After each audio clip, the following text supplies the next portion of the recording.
Please exit the middle of the road, sir.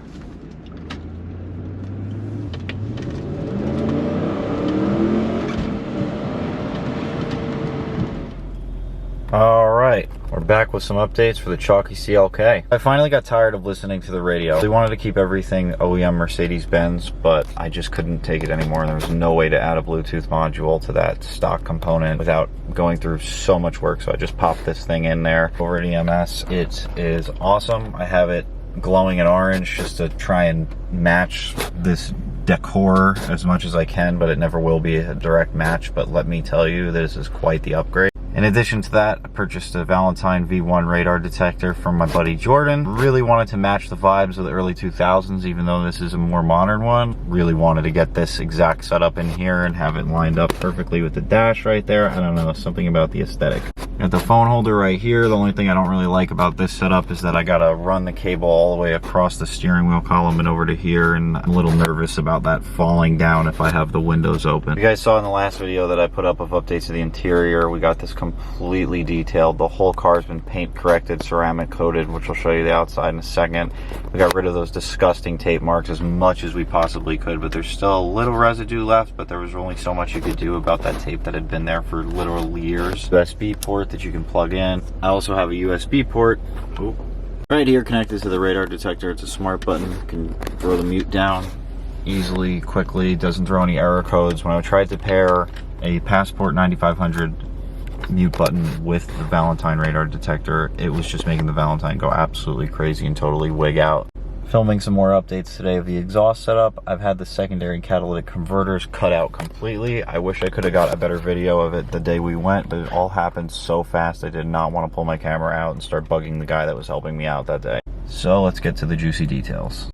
Also, a little off topic, but I've been having a huge problem with my Rode microphone, as you can see already. With the top falling off, I've put some masking tape over it just to hold it on, full send. The other issue that I'm having is that whenever I plug this into my camera, it creates this very loud, static, breaching noise in the background, and I don't know how good my exhaust is going to come out on this naturally aspirated camera with no upgrade. I've had this microphone for almost 2 years now, and it's done me pretty good, but it's to the point now where whenever I plug it in, it's not just an off chance that one clip comes out bad. The whole thing just sounds like crap. So this thing hasn't been washed in probably a week. I just drove about 300 miles with it, so even in its current state, it's dirty, but the whole thing's been paint corrected and ceramic coated over at EMS. Cleaned it up as best as you possibly could with 21-year-old paint.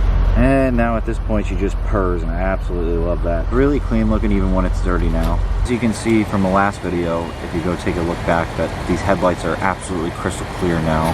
In comparison to before, they were completely fogged over. We did that, we polished it right out, no problems at all. Now it looks completely different with a brand new car, in a sense. This is apparently a very common issue on these cars, is the back panel, and this is like sort of coming off. I'm gonna try to get that fixed, but the last body shop I went to was just like, yeah, that's gonna be really expensive. Yep, that's how that's going. Overall though, it's been pretty good.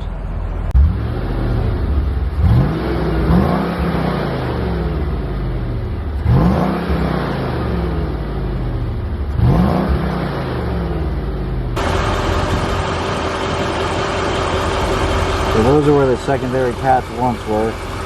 And we still got to get rid of the primaries.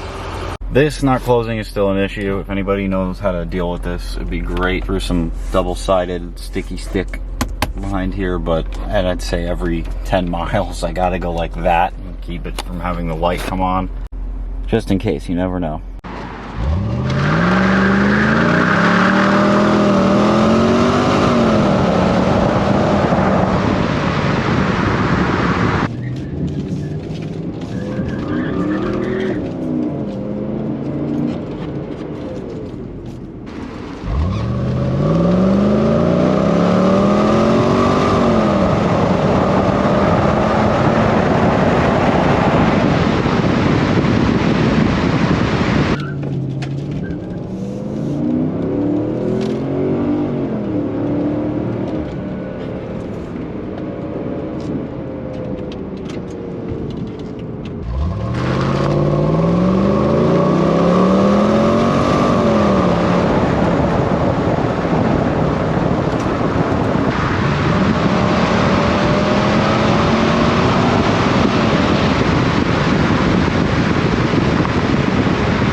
very tall gears.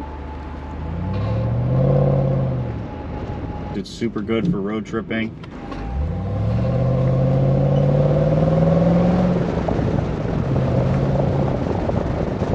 Did 100 miles per hour for 30 minutes straight.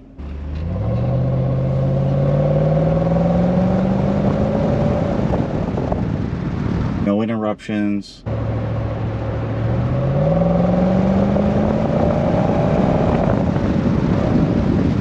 No letting off of the gas really, unless it was to safely pass another motorist at a lower speed. And when I was done, the first exit I took, the check engine light popped on for catalytic converter efficiency issues. That's pretty much telling me that it's a sign to go catless.